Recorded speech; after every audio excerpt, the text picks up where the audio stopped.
and they'll be speaking on the neo-regulation of internet platforms, the British model reconsidered. Giving the floor to you. Thank you. It's the, okay, oops. Okay. Right. Well, thank you very much for asking me to speak. It's a pleasure to be back here at my old university. The last time I was in this hall, I was taking my finals, and I'm just trying to cope with the trauma of revisiting the scene of the crime. Anyway,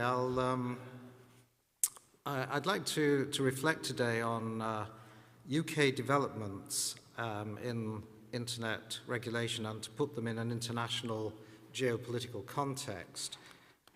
This work is part of a longer-term research project on platform regulation I'm conducting with colleagues at the CREATE Centre at the University of Glasgow. I've prepared some extremely minimalist slides to accompany this talk, but I think they're necessary because there are just so many acronyms, agencies, and so much legislation referred to that I'd just like to make things as clear as possible. Now, let me see. Oh, it doesn't. I need to get the sequence right here. Just next. Yeah. Yeah, that seems to be right. Okay. Digital platforms have been subject to a regulatory turn, a tech-lash reappraisal of the scope and nature of regulation in the era of digital dominance. There's been a focus internationally on competition and online safety. Taking readily comparable cases, there's been regulatory activism in Australia, Canada, the USA, the UK, and the European Union, both at the union level and notably in France and Germany. The big-ticket EU intervention has been the passage of two acts, the Digital Markets Act, which addresses gatekeepers most prone to unfair business practices, and the Digital Services Act, which addresses very large online platforms considered to be systemic. My colleague in this session, Terry Flew, has argued that present trends are heading towards a regulated internet. Arguably, there's now an international repertoire of policy measures across a number of democratic states. But I'd stress that national political and legal cultures still matter greatly if we're to understand how things work. The state is a classic starting point for comparative analysis. It's a vantage point for addressing how global forces impact on national situations and shape developments, and regulation, I think, fits the bill extremely well. There's a methodological point to be made, which is this: if the state is an illuminating starting point for analysis, that doesn't mean adopting what the sociologist Ulrich Beck has called methodological nationalism, where we're inclined to treat sovereignty as an impermeable boundary. A national firewall or digital sovereignty approach may be a geopolitical and geoeconomic stance, but it's a questionable conceptual one, even in a world that's exhibiting some deglobalizing tendencies in today's polycrisis. The world order intrudes by shaping how the state's defenses are constructed. The national dimension figures large in how regulation is conducted and affects institutional solutions devised within particular states. In our project, we've tracked UK policy developments, used insider accounts, and drawn on key parliamentary evidence-taking. My account today is that of a political sociologist, but I do also have some recent knowledge of media content regulation from the inside. I worked with the UK communications regulator, the Office of Communications, Ofcom. I chaired its National Advisory Council for Scotland and served on the Content Board. Now, today I'd like to focus on a crystallizing moment in British policymaking, and that's the period when what I've called neo-regulatory approach finally emerged And we've tracked the regulatory activism reflected in parliamentary hearings and government commission reports. So by early 2020, the frame was set for subsequent developments, and that's what you see here. There really was a bit of a paper chase going on at the time. And I found the label neo-regulation to be useful in describing two features of the British landscape. First, it captures how policy making is trying to address the range and scope of platforms' activity. In the UK, this is clustered under two big portfolios: online safety on the one hand and competition and innovation on the other. Second, British neo-regulation is part of Brexit, a dimension of the country's, I put this in quote, global British nationalist turn since it left the European Union. The government's supposed vision is summed up in what's known as the Integrated Review of Security, Defence, Development and Foreign Policy, which was published in March 2021. There you see, is the sun setting or is the sun rising? I'm not quite sure. It depends on how you position yourself. The UK government envisions a national security state which guards the digital space. Digital security and national security are closely intertwined. The state is seen as engaged in the competition for global digital market dominance. I mean, just read it, that's all. And diplomatic influence. Regulatory diplomacy is to be used to influence the rules, norms, and standards governing technology and the digital economy. I'm just quoting. And this influence is seen as an exercise of soft power. Critical national infrastructure is a key asset to be defended, and this includes cybersecurity. The geopolitical role of non-state actors, not least large tech companies, is crucial. So, for instance, in January 2020, the UK National Cybersecurity Centre identified Huawei as a high-risk vendor for the planned 5G cellular network upgrade. The UK government decided to remove Huawei as a supplier by 2027 on national security grounds. The government set up the Huawei Cyber Security Evaluation Centre to manage its relations with the tech producer. In this arrangement, the National Cyber Security Centre, part of the intelligence service, acts for the government. This was not an isolated event. In November 2022, the government blocked the purchase of a UK semiconductor producer. This company would have come under full control of Nexperia, a subsidiary of the partly Chinese state-owned company WingTech. National security grounds were invoked under the new Security and Investment Act 2022. National security is not rigorously defined, and I'll return to this point. The use of national security, of course, could legitimize decisions that relate to industrial policy. And I think that the security aspect of platform regulatory space needs more attention, both theoretically and empirically, and I've just really begun to work on this. Both government-commissioned inquiries and task forces have resulted in a stronger focus on regulatory capacity in the UK. There's quite a lot of regulators, and that's not all of them in the UK. And the regulators are sort of emerging, at regular intervals, it could be said. This is how the regulatory landscape looked when we were doing our study. And you note the hierarchy of bodies. Interestingly, Ofcom and the CMA were being mentioned in all of these government reports, the ICO, and then as you go down, you find this one here, which I'm going to come to in a moment, and then all of these other bodies here are, if you like, part of the story, but not central to the attention on what is going on in the regulatory process. So the key line of development, well, and then I should just look at the areas of law that were covered. It's a kind of slightly dangerous position to be in here. I might topple. Whoops. Yes, so we've got, these are the areas of law which are, again, quite unevenly covered in the way in which the field was being assessed by these various inquiries and government reports and task forces and so on. So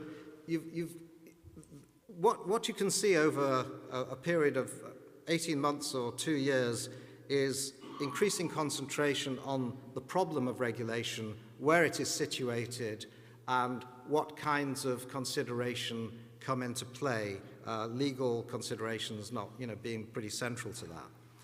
Now, one key line of development is the Online Safety Bill, which is presently proceeding through the UK Parliament after a long delay due to political turbulence in the Conservative government.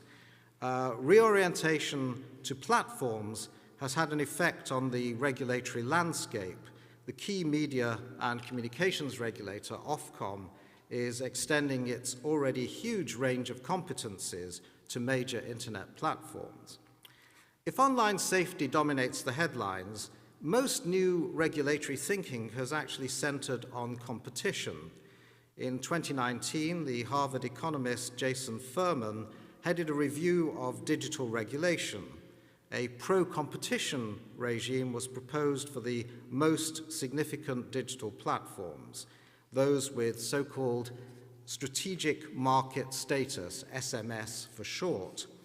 The targets were Facebook and Google, which jointly dominate advertising, search, and social media use. The pivotal competition regulator, the Competition and Markets Authority, the CMA, steered the digital market strategy, and this led to the creation of a further regulatory body, the Digital Markets Unit, the DMU, which is meant to focus on dominant platforms.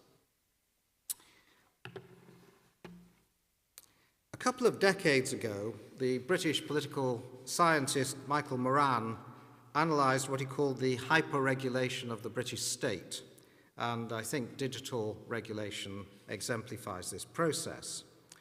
This new agency, the DMU, was meant to receive statutory status, but that has been delayed. It may be a victim of uncertainty about the place of regulation in the post-Brexit UK.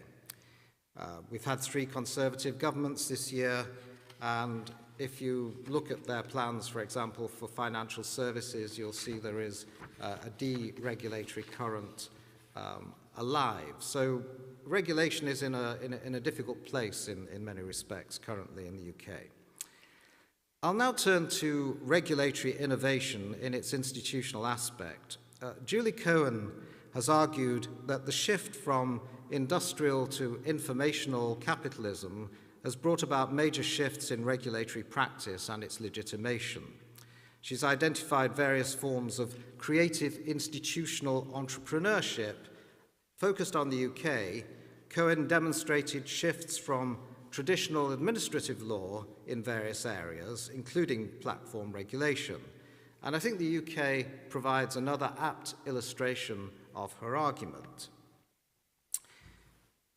So here are the key regulators and how they are held accountable. Oh, I'm afraid some of this has not come up. Obviously, I did something wrong, but effectively,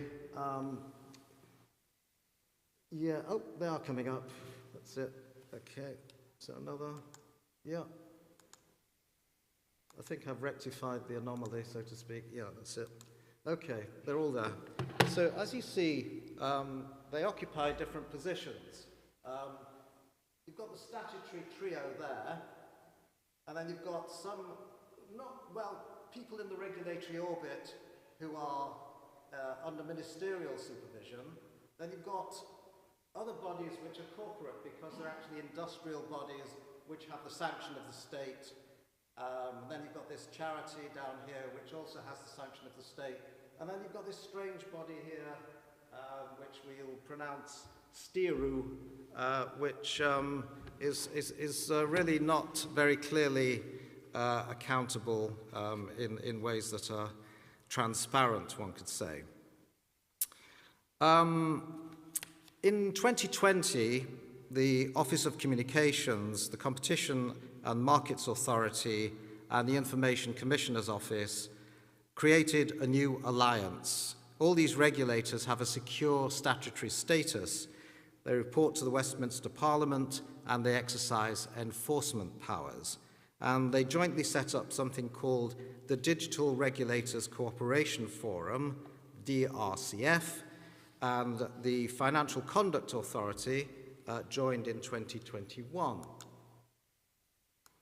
Okay, so that's this new coalition, regulatory coalition that's emerged, which I think exemplifies this idea of institutional entrepreneurship. The idea was to have a coherent approach to regulation by sharing information, and also to inform regulatory policy making, to look ahead and to promote innovation and strengthen international engagement. This was a preemptive approach by regulators to political pressure to set up a single statutory digital authority to oversee the regulatory landscape. And I think this is really an interesting example of administrative invention, but it also fits an established British model known as concurrent regulation, where agencies work together. The DRCF has developed its own secretariat. It has a CEO who is about to depart to Ofcom. It has published papers on algorithmic regulation, and its joint programme of work for 2022-23 includes child protection online, promoting competition and privacy in advertising, supporting improvements in algorithmic transparency, and enabling innovation in the regulated industries. Now, we don't know how well this neo-regulatory arrangement will match platforms' economic, political, and communicative power. The UK government sees platform regulation as a potential asset for its soft power ambitions, and it wants to achieve something called platform regulatory convening power. Delay in statutory reinforcement of the Digital Markets Unit means regulating strategic market status is still to come. This would be broadly comparable to the EU's regulation of gatekeepers and very large platforms. Despite the UK government's distancing from the EU, British regulators still remain very closely connected to their colleagues in the EU, and such informal and formal connections are of immense importance as the development of regulatory policy is inherently an international process. Both the EU and the UK stress ex ante obligations that anticipate and prevent future harm. But the EU proposes quantitative indicators for platform companies to come within the scope of new duties, and the use of codes of conduct is not a key strategy. The UK, by comparison, is pursuing discretionary identification of platforms with strategic market status with respect to digital markets, or it will focus on high-risk status companies with respect to online safety. British regulators have powers to implement codes of conduct or codes of practice in a targeted and responsive manner. Now, I've argued that British neo-regulatory institutional change may draw on Pierre Bourdieu's conceptualization of fields. I don't know if you're familiar with his work. If you're not a sociologist, I guess that you might not be. But it's just worth, this is a kind of a conception of how fields of action operate within society. So for Bourdieu, a field is a separate social universe having its own laws of functioning independent of those of politics and the economy. It may be seen as an autonomous universe endowed with specific principles of evaluation of practices and works and specific laws of functioning within the field of power. So the autonomy is conditional, if you like. And if you apply this framework to the world of regulatory agencies, they may be conceived as a crucial part of a distinct relational space. The regulatory field can't escape the shaping forces of politics and economics, both between and within states, even where claims to autonomy are made within a given regime. The field of platform regulatory power ranges from defining the scope of competition in the economy to matters of politics and morals. It is held accountable by the state and parliamentary committees. Now, I'd argue that we should enlarge our conception to include relations between national security bodies, regulators, and key media and platform players, and I'm going to return to this point in a minute. Regulators' relations with the political world do not exhaust the regulatory field. Apart from regulatory bodies, the field also structures relations between regulators and a wide range of stakeholders, the platforms being regulated, various lobbies, expert circles of professionals, academics and think tanks, and the issue-engaged publics that enter this domain from time to time. In the UK, regulators constitute a distinct and often fluctuating organisational field. They have symbolic capital, special authority derived from the state. The British approach is based on a division of labour in a field where subordinate power is exercised, or as Bourdieu terms it, regulators possess a dominated form of power. Each agency can undertake innovation, but it's constrained in how extensive that innovation can be.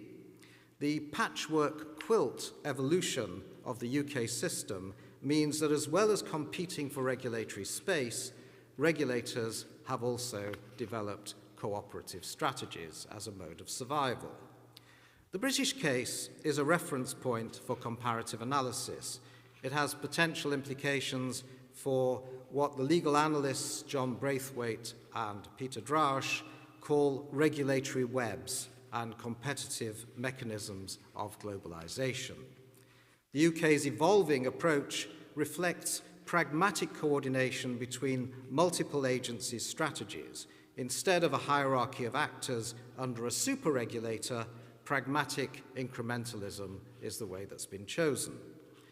The British regulatory field is subject to a hierarchical principle as agencies depend either on their creation by the state or on the recognition of their claims to relevant competence. In the UK, public agencies, such as regulators, normally exercise powers on what is called an arm's length principle. This is intended to demonstrate their autonomy, usually described as independence from political influences. The claim is symbolically important in the political culture. The agencies at the apex of regulation enjoy the highest level of public consecration, to use Bourdieu's term. British regulators' strategies are of theoretical interest for field theory. The Regulators' Forum is an example of how to organize negotiating power at the national level, and maybe a similar kind of approach will develop elsewhere. Too early to say. The UK's arrangements may be vulnerable to political challenge and unpredictable policy shifts. There are also questions about the effectiveness of competing approaches, such as the EU's. It's too early to say how that's going to play out as well. A transnational regulatory field centered on content, data, competition, and online harms does appear to be emerging so far, but it's not yet taken an institutional form. Now, as I've thought further about these questions, my position has evolved a bit. Our analysis so far has been dominated by overt forms of frontline regulation by bodies authorized by the state. Back to this one again. Yeah. When we surveyed the key players, these were mostly either bodies established by law, such as the regulators in the DRCF, or industrial bodies authorized by the state to act on its behalf, such as the Advertising Standards Agency, the British Board of Film Classification, and a charitable initiative established by the internet industry, such as the Internet Watch Foundation. Now, one anomalous body appeared in the policy papers we analyzed, which I now think is more important than I realized, and that is this one here. Oops. Yeah, that one there, which is the Counterterrorism Internet Referral Unit, STIRU for short. It's formally part of the Metropolitan Police Service. Its aim is to work with industry and private sector companies to remove illegal content online, both globally and in the UK, content that breaches UK terrorism and counter-terrorism legislation. It focuses on breaches in websites' terms of service. There's really little information on this body given its national security status. It was created in 2010 administratively rather than legislatively. And I conjecture that this body reports to the Home Office, our Ministry of the Interior, which works closely with the Security Service, which has a counter-terrorism and cybersecurity role, and that it also gathers information about communications. There seems to be wide discretion and no significant public accountability. I've come to the conclusion that this really is the tip of the iceberg. I've shown how the National Security and Investment Act has been used to exclude communications technology, and arguably that is also a form of regulation, although we don't normally talk about it in those terms. During the worst days of the pandemic, it's not yet over, the government communications service was managing publicly, or trying to manage publicly available discourse, and this became increasingly apparent. This body is required to deliver an effective national security communication capability as envisaged in the integrated review to which I referred a few minutes ago. The public health crisis, in many respects, has been a democratic crisis. The Government Communications Service used its Rapid Response Unit to rebut false narratives, support the lockdown, and protect the health service.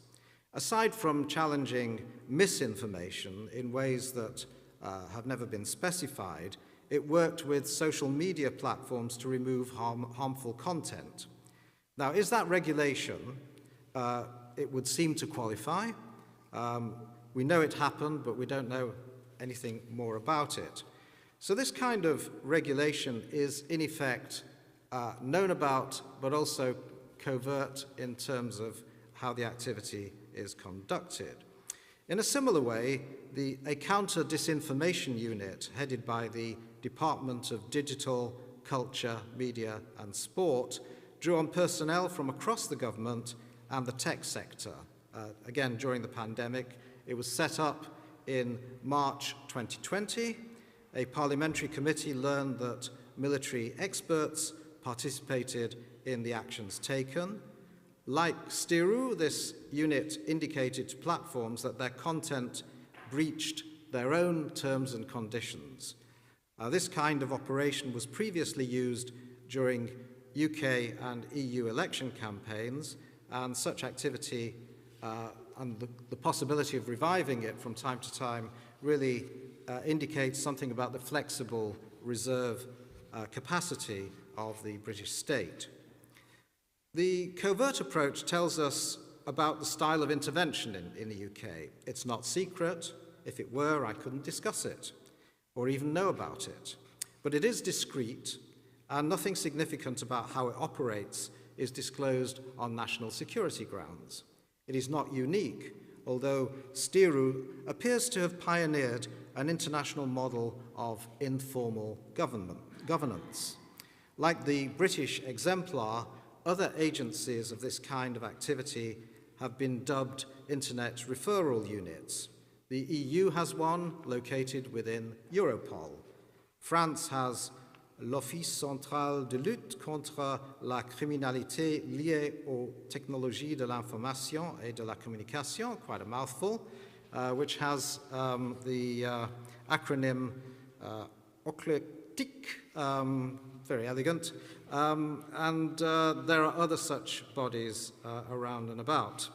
Now, for a long-established precedent, I think we should look at the UK's defence or de-notice system established in 1912 to guide the press on security matters. 111 years later, the fundamental system is still in place, with adaptations periodically made to major changes in the printed press, then the arrival of radio, and subsequently television, and now the internet. The framework is called the Defence and Security Media Advisory Committee, with representatives from key government departments and from across the mainstream media. Cybersecurity and counterterrorism are topics on the official agenda, along with intelligence operations and activities and communication methods. So too is critical national infrastructure. The main focus is still on traditional media, but the online world is increasingly on the agenda. Last year, the DSMA, this committee, discussed extending its engagement beyond the main press regulator and beyond that to the communications regulator, Ofcom. Characteristically, this is also described as an arm's length relationship. The relationship with Ofcom has not yet been established, but the rationale has been expressed very clearly, which is to influence the very largest digital platforms to ensure their algorithms do not amplify articles which may damage national security or increase the risk to people's lives. While in line with the historical approach, notices issued by the committee have no legal standing, it would be interesting to know more about their chilling effect.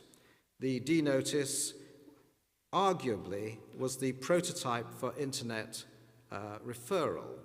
National security is not defined by the DSMA and has to be judged contextually in line with the threats being faced. But we are told that it can be taken to refer to the security and well-being of the UK and the system of government, which is a rather all-encompassing conception. Now, if I'm correct in this analysis, how we think about the regulatory field needs to be expanded. The US public policy analyst Milton Muller has articulated the issue very clearly when he points to the tendency to align state sovereignty with the mechanisms of internet governance and policymaking.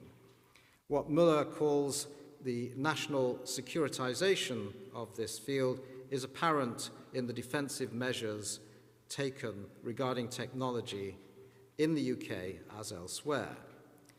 It's not that national security measures are absent from the overt regulatory process, but they do not predominate. British statutory regulatory bodies are usually accorded a certain autonomy. They are bodies in the public domain and at the heart of the overt process. The administrative culture of the covert process is strikingly different. Accountability to ministers rather than to Parliament leaves operational matters shrouded in secrecy. For the purposes of demonstrating the differences of practice, I've drawn a sharp contrast between the overt and the covert. But as will be clear, these formally distinct and partly overlapping aspects of the platform regulatory field do articulate with one another, both through informal governance and strategies of counter-information. And I'm now going to conclude. First point, post-Brexit, the UK has been reimagined geopolitically under a succession of Conservative governments as a sovereign national security state. The defence of the realm includes the governance of the digital and the management of cyberspace within the sovereign territory. This is not unique by any means, but an analysis of the regulatory field exposes the particular ways in which this is undertaken. I think it opens the road to an interesting prospect of comparative analysis. Second, Brexit has highlighted the importance of regulation per se as a highly charged political issue. Its reform was central to the political elite project of secession from the EU. At the moment, we're witnessing the process of regulatory de-alignment, which is playing out in the digital arena as elsewhere. The British government's far-reaching deregulatory intentions for financial services are an interesting indication of what might be in store. Third, the neo-regulatory regime has shown agility in response to the digital challenge. Statutory bodies have coalesced using discretionary spaces. It's an interesting question as to whether that would be possible for other jurisdictions, and if so, which. As a soft power move, it has yet to pay off because the legislative basis for combined digital regulation is still an unfinished story. Fourth, I've tried to show how both overt and covert forms of regulation are in play in ways that enlarge the dominant story, which is focused on online safety and competition. It's not a secret, but it's part of the background noise of state operations and largely out of public view. Granted that national securitization is ubiquitous, in what I've argued, I've sought to reveal some of the particularity of British political culture and how this evades the demands of strict accountability. That's it. Thank you.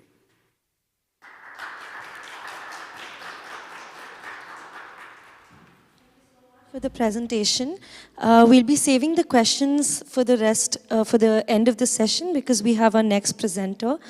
Professor Terry Flew is joining us from the University of Sydney, and they'll be presenting on mediated trust, ideas, interest, institutions, futures. Handing it over to you.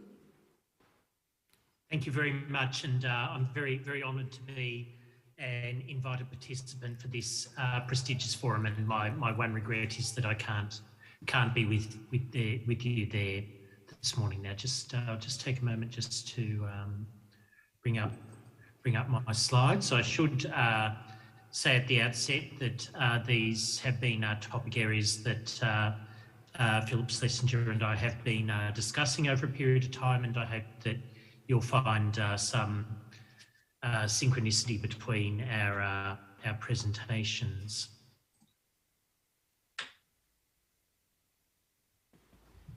Okay, before beginning, I would like to acknowledge the traditions of custodianship and law of the countries on which the University of Sydney campuses stand, and pay respects to those elders past, present and emerging who have cared for and continue to care for country. There has been a resurgence of interest in recent years in setting policies for the operations of digital platforms, as Philip's presentation has noted.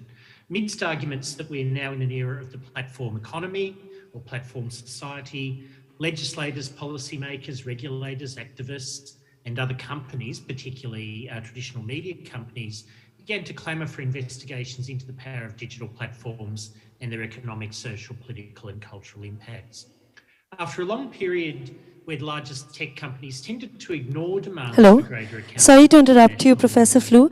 The screen isn't being shared properly. Could we please request you to just stop sharing and start it again? Okay. We can only see a section of the screen. All right, just a moment. All right, thank you, I can hear that. Does that work better? Yeah, this is better. Okay, well, I'll work without the slideshow. Thank you. Okay, pleasure.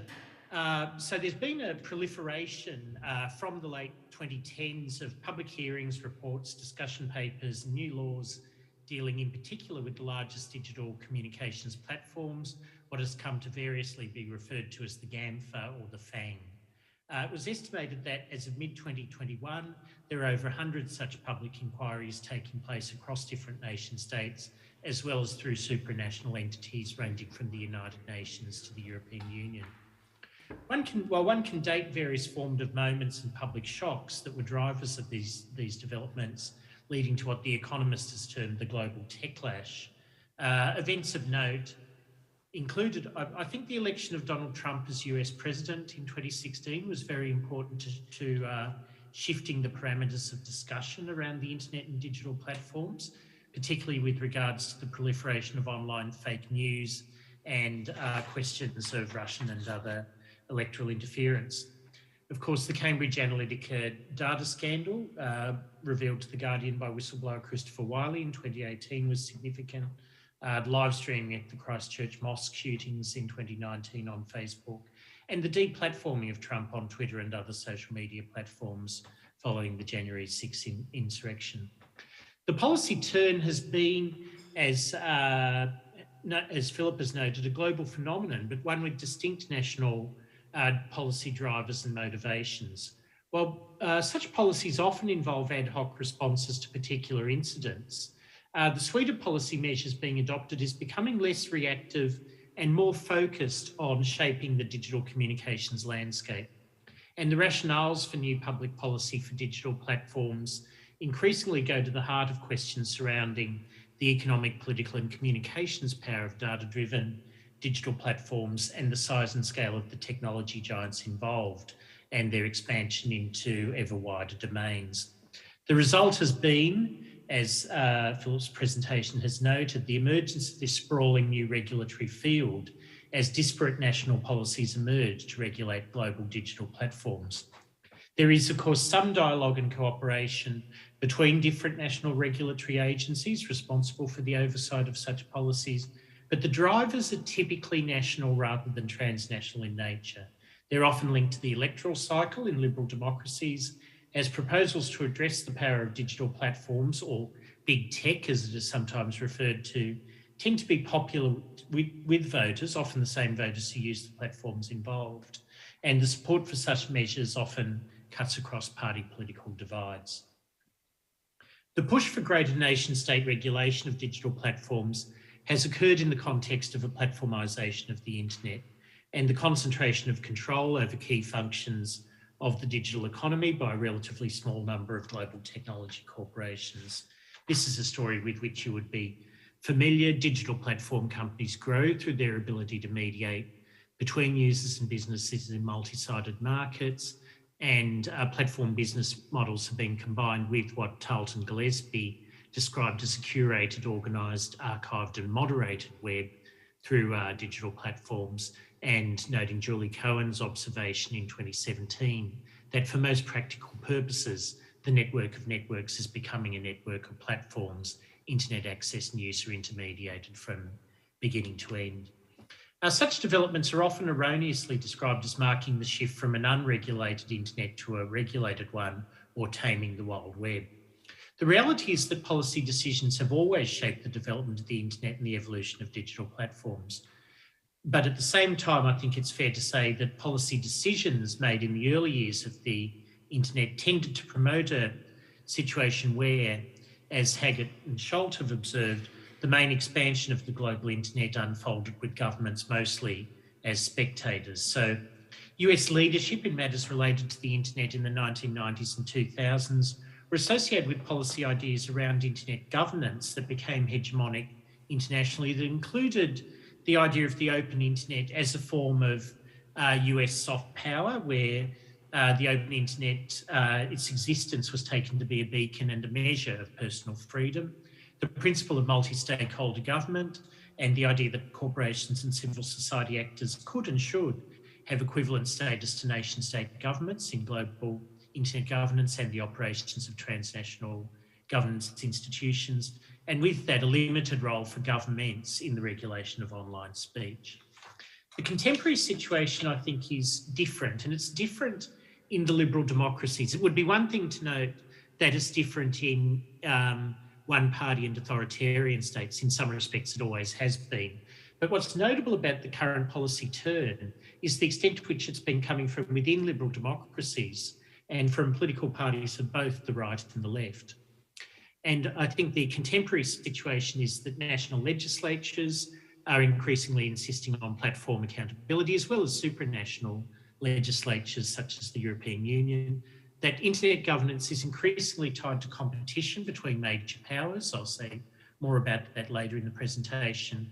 And that the return of sovereignty, if you like, has become itself a driver of platform governance. And so what's emerged is this question around what we can call platform power. And platform power, I would argue, has three dimensions. First and most obviously the economic dimension, the concentration of key digital markets in the hands of a relatively small number of players. I won't go through the data for reasons of time, but I'm sure you're familiar with this. Associated with that, gatekeeper power over the distribution of digital content and services by others, noted, for example, by the US House of Representatives Subcommittee on Antitrust Commercial Administrative Law in its 2020 Majority Report, and the dominance of a small number of platform players, most notably Google and Meta, over digital advertising. Second dimension is that of political power, that the largest tech companies have come to be among the biggest spending and most influential lobbyists in the world, particularly in the US, that large digital platform companies have been prepared to act against other national governments in order to protect their interests. A very clear example of that coming from Australia, with Facebook's withdrawal from Australian news sites from the news feeds of its users in February 2021, to pressure the then federal government to withdraw a controversial news media bargaining code. But beyond explicit and deliberate exercises of power, and obviously the tech sector is by no means unique in lobbying and rent-seeking behaviour, is also the substantial gatekeeper power associated with flows of political information and communication occurring through these platforms, including the capacity to amplify or downgrade particular voices. This leads to the third dimension of platform power, which is that of communications power, where the sheer volume of online activity that occurs through a small number of digital platforms, and alongside the relatively opaque manner in which such content is managed, curated and distributed, means that there's been a de facto outsourcing of the monitoring of speech in online environments, what the Yale legal scholar Jack Balkin has referred to as the free speech triangle, which has transformed traditional speech rights debates such as freedom of expression versus public order and other state concerns, with the third group of players, a privately owned infrastructure of digital communications firms. And scholars such as Balkin, Langvard and others have reflected on whether this could be the worst of all possible worlds, dilution of free speech rights without the forms of transparency or legal accountability associated with more traditional forms of content regulation. The challenges of these forms of power are both familiar and new. I think that the concentration of ownership issues have clear parallels in the trust-busting era of the early 20th century, and indeed the manner in which the language of antitrust has returned is, I think, telling. Of course, the question of using media power for political power is by no means unique, as the history of media moguls tells us. And also content regulation and moderation have a long history, but the scale on which it occurs through digital platforms is without precedent.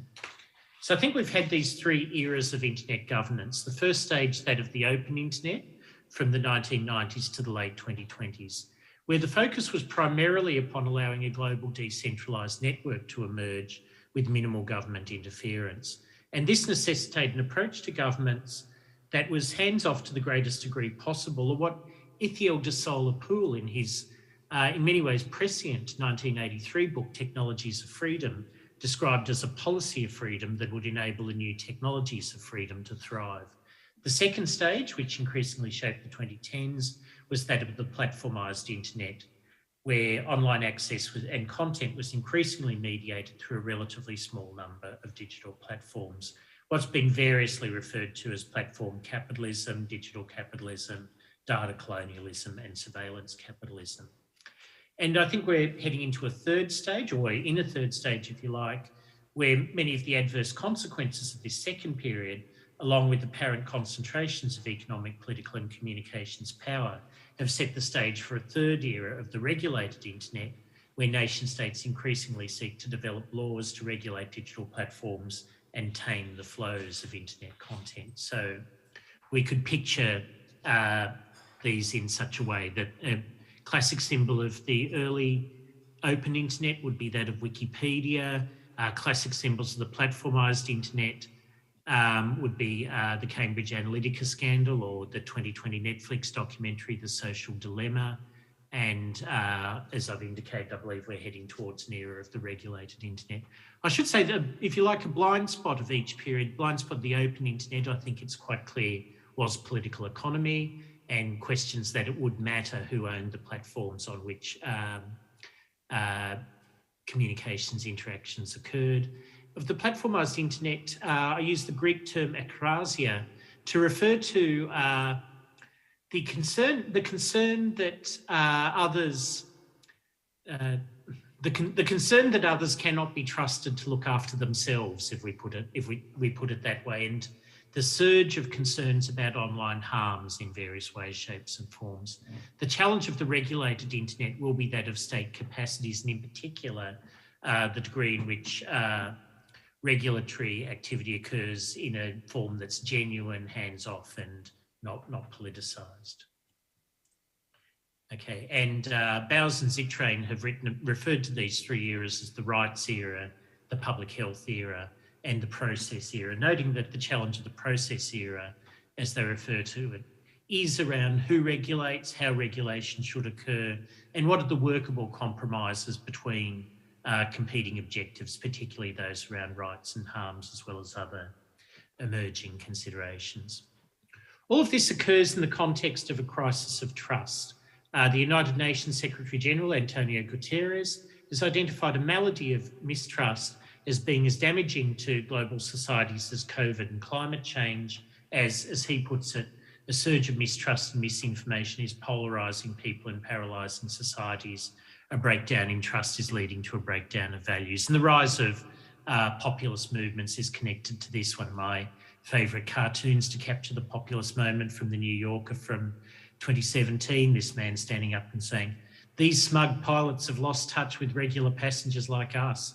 Who thinks I should fly the plane?" The We the People moment.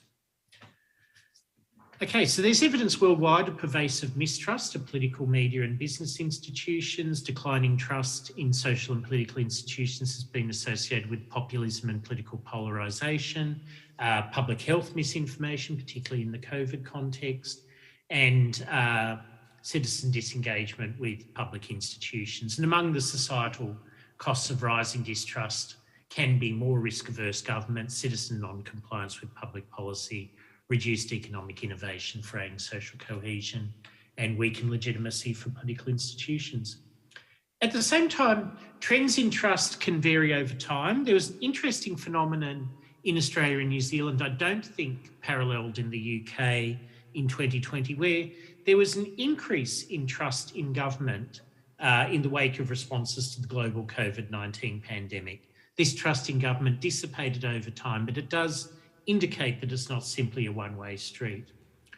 We also see some interesting trends in terms of news. There's been, I don't think this is widely commented on, this is from the Digital News Report Australia, finding that alongside shifting attitudes towards trust in news, that younger generations are more likely to pay for news than older generations. And I would hypothesise, and I'm part of a study looking at this in more detail, that this is in part around a concern that free news is fake news. And we do note, as would be expected, that the preparedness to pay for news has a positive correlation with education and income.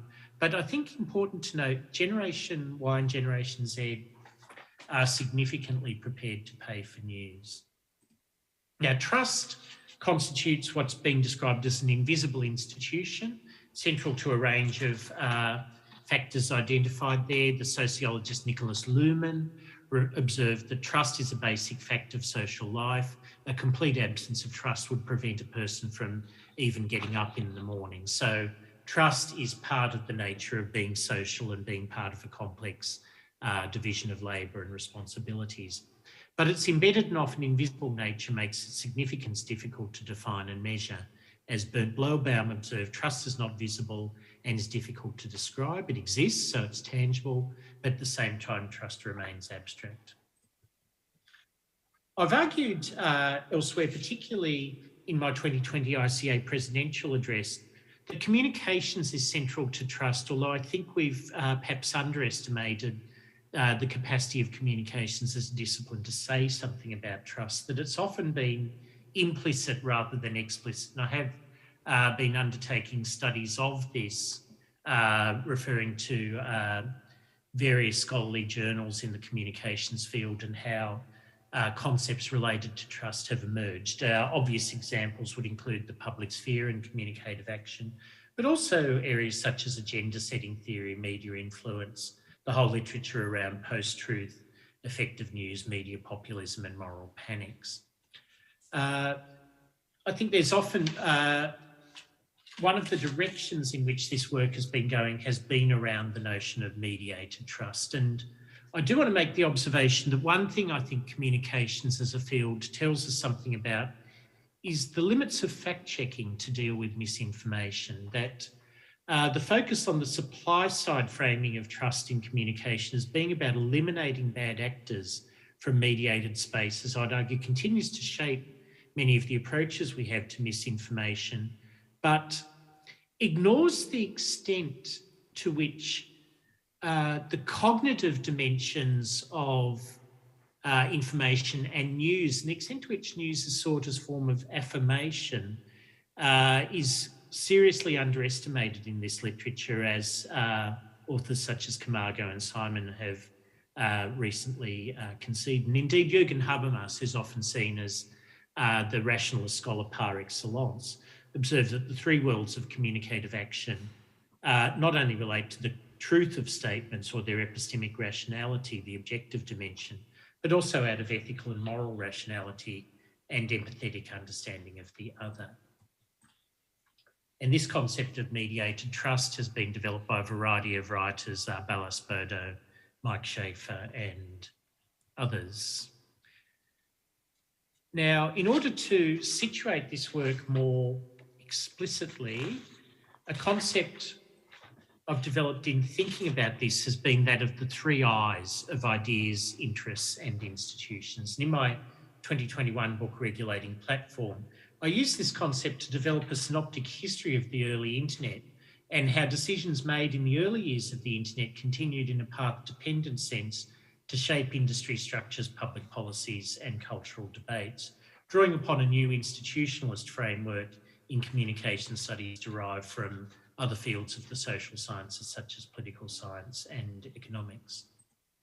And we can see the intersection of these here, that ideas obviously are ways of thinking about material objects and relationships that rise to prominence and general social acceptance. I won't focus on these. Interests are those institutions and organisations that seek to advance individual or collective social power, and institutions are the organisational forms that both govern and regulate social, economic and political relations through which collective decision-making occurs. Now, what I would argue is that the internet, in the classic question of do interests shape ideas or do ideas shape interests, I would argue that it was dominant ideas about the internet that drove its early development, that many of the dominant interests that would be associated with the internet did not exist at the time in which many of the frameworks, both national and global, were put in place that would govern the development of the internet. So Google was established in 1998, by which time there were over 250 internet users worldwide. So interest in internet policy gradually emerged after the technology had been largely popularised. And so ideas such as the technologies of freedom notion that I discussed earlier, safe harbour provisions, minimal liabilities for platforms with content, multi-stakeholder governance and so on, are all well entrained by the late 1990s, emanating outwards from the United States into the global framework. And alternative perspectives on internet governance largely emerged after the global institutional infrastructure had already been established. So the challenge of internet governance in the 2020s at both the national and international level is that we've seen a platformisation of the internet or corporate dominance of particular digital markets through data-driven capitalism. At the same time, our ideas about the internet continue to some extent to be framed by the notion that it is, or at least should be, open. We're left at a global level, we're left with an internet governance regime that bears the hallmarks of the dominant ideas of the 1990s and early 2000s, particularly that corporations and civil society should be primary drivers of decisions about the internet and not governments. And the institutional regime associated with internet governance has, I would suggest, become increasingly dysfunctional. And Philip referred in his presentation to Milton Muller's work. Muller has recently argued that internet governance increasingly needs to be understood through the analytical lens of political economy. At this point, I want to shift the focus of my presentation slightly to go from the internet to artificial intelligence in order to illustrate some of the points that I've made. And many of you will recall Google engineer Brian Lemoine's claim in 2022 that LaMDA, Google's language model for dialogue applications, had acquired a form of human consciousness or had acquired sentience. Now, I hadn't thought much about the concept of sentience, which is the capacity to experience feelings and sensations, but it certainly resonated with me in a sense. I thought, where have I heard this before or seen this played out before? And the answer is the 1982 film Blade Runner, where the replicants acquire human capabilities at precisely the moment at which they die. Okay, this was how they were programmed. They were programmed and they experienced this sentience at the moment of their death. But I think that this thinking about whether AI is becoming more human or to take a debate some of you may have followed this week, whether ChatGPT can write a Nick Cave song as well as Nick Cave can write it. You'll have seen Nick Cave very vigorously critiqued this notion. Rather than thinking about whether AI is becoming more human, we should be thinking about the human role in AI and the interests and institutions promoting it. So that is to say, I think that from an ideas point of view, the machine out of control metaphor, which often informs how we think about technologies, will be a misleading one as a guide to public policy. So that requires us to unpack what we mean by artificial intelligence. And I'd suggest it's a combination of computational capacities, data analytics, machine learning, but also importantly, human interaction with these capabilities. And we will not be surprised to find that the dominant players in the digital platform space will continue to play a key role in the ongoing development of AI. And I think it's very instructive that at the point at which ChatGPT is being popularised, Microsoft has made a move to acquire OpenAI and to incorporate OpenAI into all of its software products. They won't be the only key players in the platform economy. All companies are in part becoming platform businesses insofar as their activities take place in the digital economy, but there will not be the sort of construction of interest that we saw in the early history of the internet, where new players, startups, disruptors, entrepreneurs, et cetera, were positioned against the traditional corporate powers. And at the global level, it's notable that the vast majority of patents filed that relate to AI are filed in the United States and China. And I'll show two slides here taken from the World Intellectual Property Organization, a 2019 report. You can see here the US has long been the dominant player in the patent world, but has been challenged, particularly in an accelerating sense from about the mid-2000s by China. No other player having equivalent significance, EPO being the European Patent Office. And this is even more marked with regards to machine learning, that the dominant patent offices where machine learning patents are lodged are China and the United States. So the development of AI will be framed by geopolitical strategic competition in an increasingly multipolar world. And it's very much apparent that military policing and security agencies will be a very significant presence in AI, and that many privacy safeguards that have partly operated around activities on the internet will be even harder to apply in the AI context. I'd also suggest that we're going to see tech companies increasingly appeal to nationalism as a basis for government support. And I take here a quote from the 2019 speech given by then Facebook CEO Mark Zuckerberg to Georgetown University concerning the rise of China. As you might be aware, this has come back to bite Meta to some degree, because Meta is increasingly looking to be in the hardware space as it looks to bring out what it calls the metaverse. And of course, hardware continues to be primarily produced in China.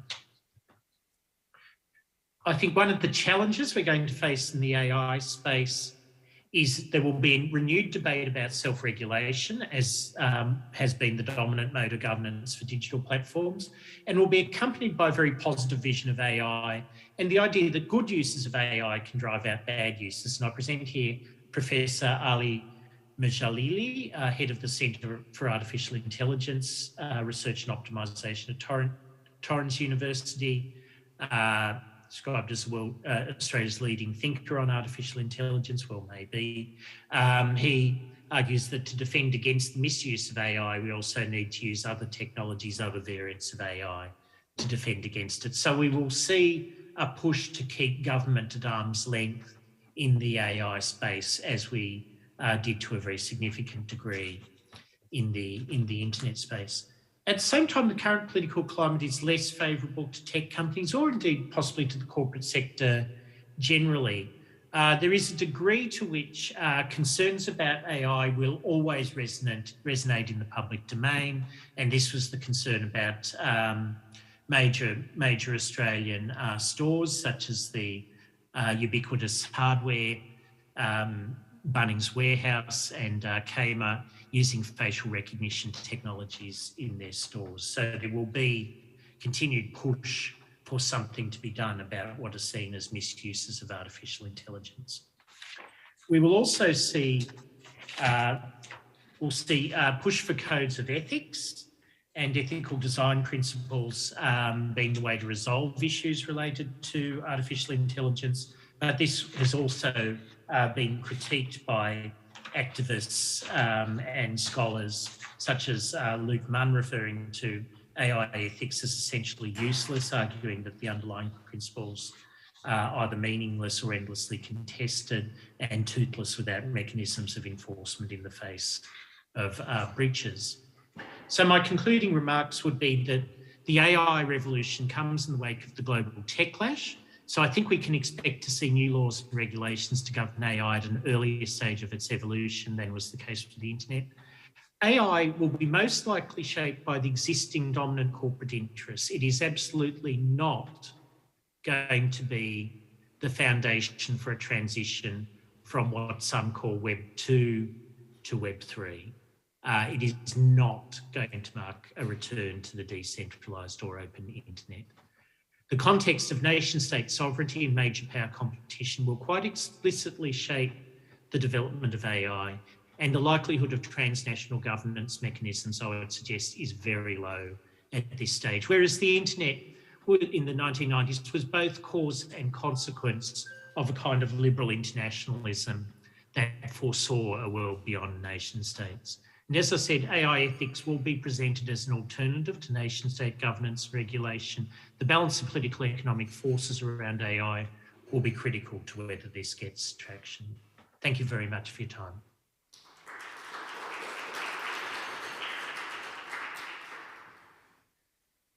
Hello. We'll now be taking questions. So online as well as here, if anyone has questions, I'll just pass the mic to them.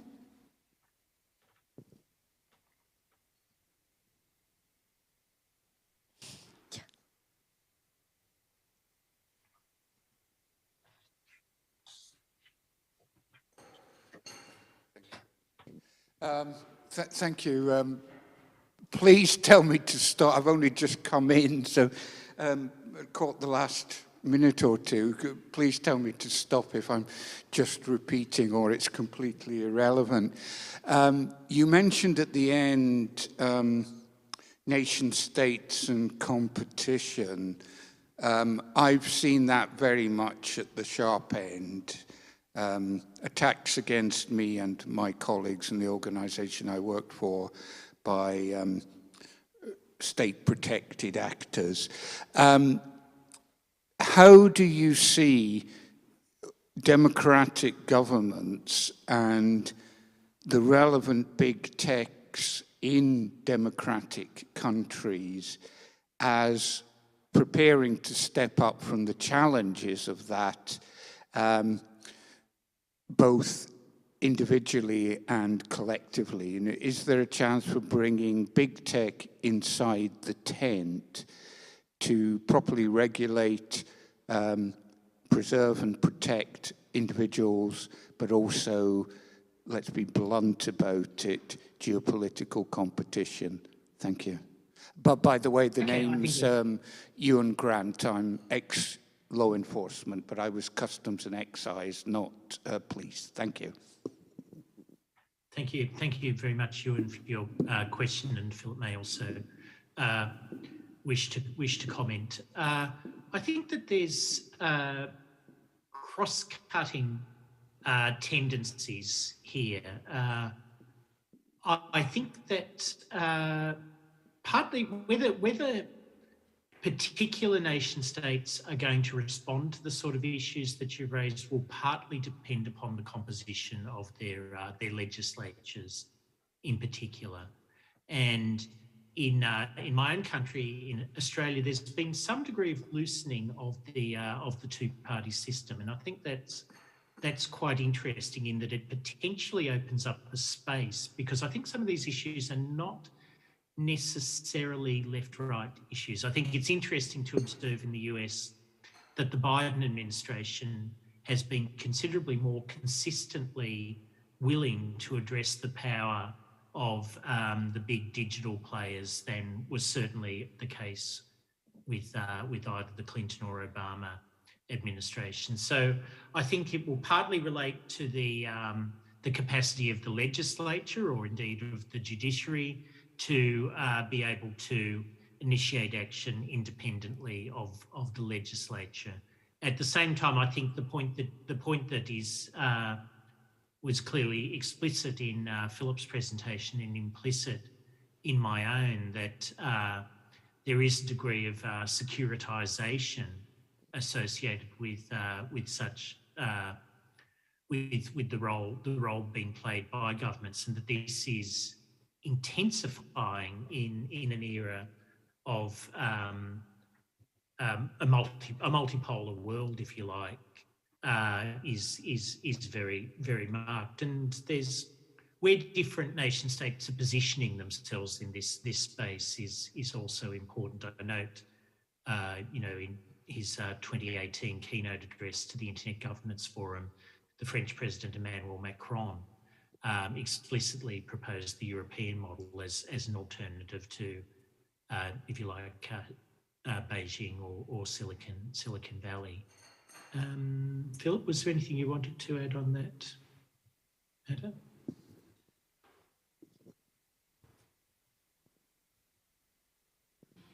Yes, I'd agree that the national context is likely to be decisive, and I think there's a high level of contingency over what kinds of coalitions might be in play over particular issues. I mean, if you just look at the pressure on the online safety bill in the UK, I mean, it had both left and right support, if you can put it that way. Not very left, but quite right. I think I'm more struck by the lack of capacity to respond at the moment than the capacity to respond, I have to say. And I think that has to do with quite a lot of the diffuseness, actually, of the regulatory apparatus, at least in this country. And actually, the way in which a clear agenda around freedom of speech and expression has yet to be articulated. I think it's very, very incident-driven and very crisis-driven, and there's very little discussion of principles that engages wider publics. And I still believe in the importance of the arguments not being the arguments of minorities and elites and interested parties, and getting out there so that people begin to understand the consequences much more broadly.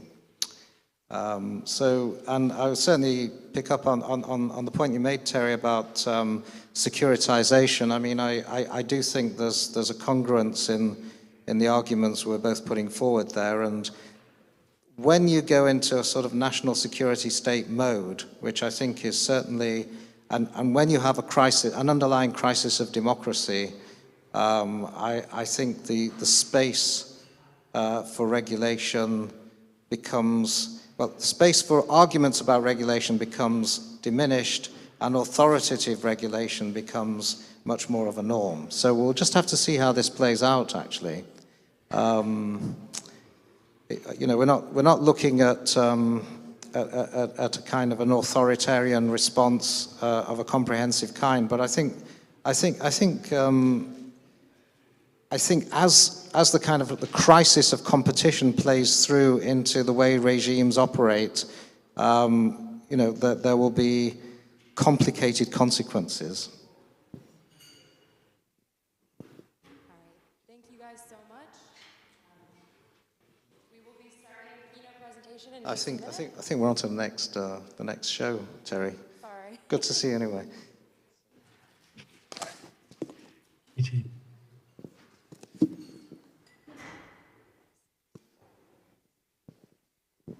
Thank you so much, and yeah, we will get started in just a minute.